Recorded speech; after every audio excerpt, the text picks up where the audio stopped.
महायुतीसह महाविकास आघाडीमध्ये लोकसभेच्या जागेसाठी मोठी गर्दी झालेली आहे. अनेक पक्ष जे आहेत ते हिंगोली लोकसभेवरती दावा करत आहेत. नुकतीच राष्ट्रवादीच्या एका शिष्टमंडळाने जे आहे ते शरद पवार यांची भेट घेतलेली आहे आणि त्या भेटीनंतर आपल्यासोबत राष्ट्रवादीचे जिल्हा अध्यक्ष दिलीप चव्हाण आहेत. काय सांगाल, कुठल्या संदर्भात भेट घेतली आणि तिकीट कुणासाठी मागितलं? या ठिकाणी जे इथं आम्ही राष्ट्रवादी काँग्रेस पक्षाचं शिष्टमंडळ 2 दिवसापूर्वी बारामती इथं गेलो होतो. आदरणीय नेते शरदचंद्रजी पवार साहेबांना मागणी केली की हिंगोली जिल्ह्याची लोकसभेची जागा ही राष्ट्रवादी काँग्रेस पक्षाला महाविकास आघाडीमध्ये सोडून घेण्यात यावं म्हणून. आणि त्यामुळं ती जागा महाविकास आघाडी जर राष्ट्रवादीला जर सुटली तर त्या ठिकाणी महाविकास आघाडीचा उमेदवार हा 100% निवडून येणार आहे. कोण असणार आहे राष्ट्रवादीचा उमेदवार?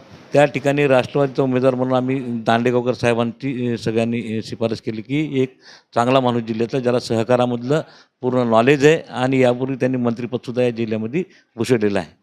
शरद पवार साहेबाकडून काय संबोध मिळाले, काय येणाऱ्या बैठक जी महाविकास आघाडीची होईल वरिष्ठ नेत्यांची, त्याच्यामध्ये हा मुद्दा प्राधान्य करून हिंगोली जिल्हा हे आपल्याला सोडून घेण्यासाठी ते मी निश्चित प्रयत्न करेल असं आश्वासन शरदचंद्रजी पवार साहेब यांनी सगळ्यांना दिलं.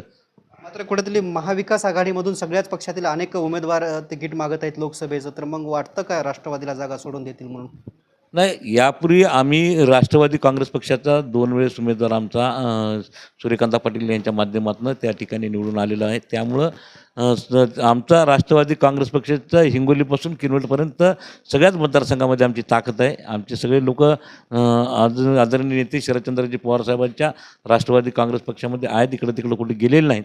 आणि त्यामुळं आम्हाला सगळ्यांना जे आहे ते खात्री आहे की आमचा लोकसभेचा उमेदवार या ठिकाणाहून निवडून जाणार आहे. मग राष्ट्रवादीचा ह्या लोकसभेवर दावा आहे का? आहे तर कसा आहे? नाही, राष्ट्रवादीचा दावा या लोकसभेवर ह्याच्यासाठी आहे की आपण जर बघितलं, जिल्हा परिषदा असतील, नगर परिषदा असतील, स्थानिक स्वराज्य संस्था सगळ्या असतील, पंचायत समिती असतील, त्याच्यानंतर तुमचं मार्केट कमिटी असतील, या सगळ्या ठिकाणी राष्ट्रवादी काँग्रेस पक्षाचं जिल्ह्यामध्ये सगळ्या ठिकाणी आणि सगळे पदाधिकारी जे सगळ्यात जास्त इतर पक्षाच्या पेक्षा आमच्या पक्षाचे जास्त असल्यामुळं आमचा त्यासाठी दावा आहे की बाबा आमचे सगळे लोक जे आहेत प्रत्येक ठिकाणी आहेत आणि त्यामुळं जे आहे ती ही जागा आम्हाला सोडावी महाविकास आघाडीमध्ये, अशी आमची विनंती आम्ही पवार साहेबांना केलेली आहे. निश्चितच या ठिकाणी काँग्रेस, शिवसेना यासह आता राष्ट्रवादीनेही हिंगोली लोकसभेच्या जागेवरती आहे ते दावा केलेला आहे. कॅमेरामॅन शिवाजी शिंदेसह मी रमेश चेंडके, TV9 मराठी, हिंगोली.